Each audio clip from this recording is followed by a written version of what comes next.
Welcome to this video on mastering Gravwell data replication, which serves as the safety net for Gravwell's high availability. Let's consider the worst-case scenario. Hardware failure. Hard drives fail, servers lose power, and networks go dark. Replication is your insurance policy against data loss, ensuring your indexers are redundant and resilient. Gravwell replication is more than just a backup. It is real-time, copying data as it is ingested for immediate protection. It is fault-tolerant with automatic failover, and the HA engine includes built-in logic for load balancing, compression, and distribution. We begin with Section 1, the scope of replication. It is important to define the boundaries of replication. Indexer data, including raw logs, entries, shard files, and associated tags, is replicated.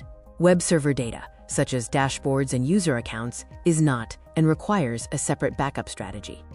In the architecture, the client is the node sending the data, and the peer is the node receiving and storing it. In most clusters, every indexer acts as both a client and a peer. We also see various network topology types.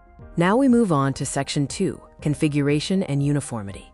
Replication is controlled within the replication block of Gravwell.conference. For uniform distribution, list every other indexer as a peer. Ensure you configure both the peer IP addresses and the storage location. A critical point is storage separation. Do not use shared directories. Pointing two different indexers to the same subdirectory on a NAS or shared drive will result in data corruption. Each indexer needs its own unique folder. Port 9406 is the data pipeline. Gravwell listens on TCP port 9406 for all replication traffic. Firewalls must allow this port between all indexer nodes, as the traffic can be high bandwidth.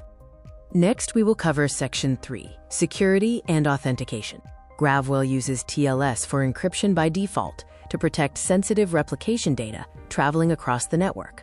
X509 certificates are required for all nodes, and strong encryption prevents wiretapping. If you use self-signed certificates, the engine might reject connections. While you can use insecure skip TLS verify equals true, this keeps encryption on, but stops identity checking. This makes you vulnerable to man-in-the-middle attacks.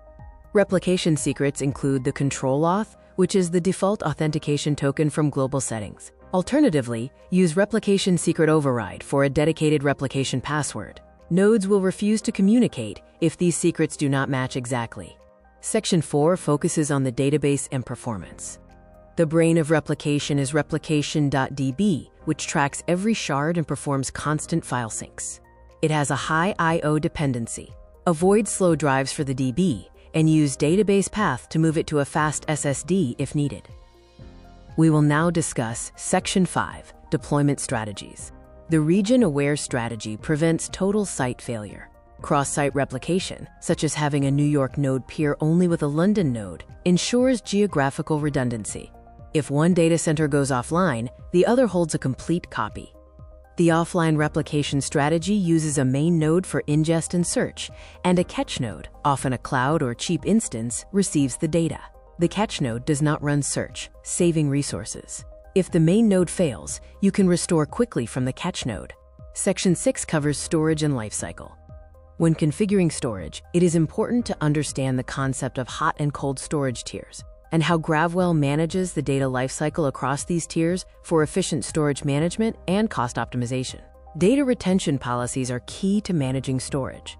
Gravwell allows you to define how long data remains in each storage tier before being expired, helping you comply with regulatory requirements and manage storage capacity.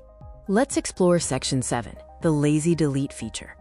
The lazy delete feature ensures that when a shard is marked for deletion, it is not immediately removed from all replication peers.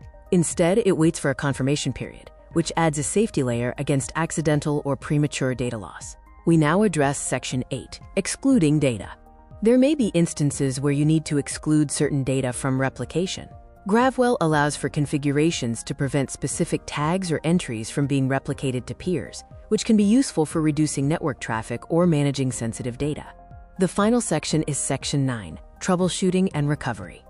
Troubleshooting often involves checking network connectivity between peers, verifying port 9406 is open, and confirming that the replication secrets and certificates match across all nodes for secure communication. The Gravwell logs are crucial for identifying replication issues. Look for errors related to peer connections, certificate validation failures, or storage access problems to diagnose and resolve any discrepancies. In a recovery scenario, if a node fails, the replicated data on the peers ensures high availability.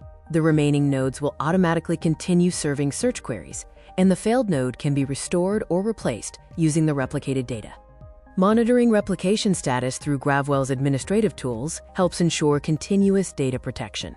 Regularly check the health and synchronization status of your replication peers. Thank you for watching this video on mastering Gravwell data replication. If you have any further inquiries, please contact support at gravwell.io.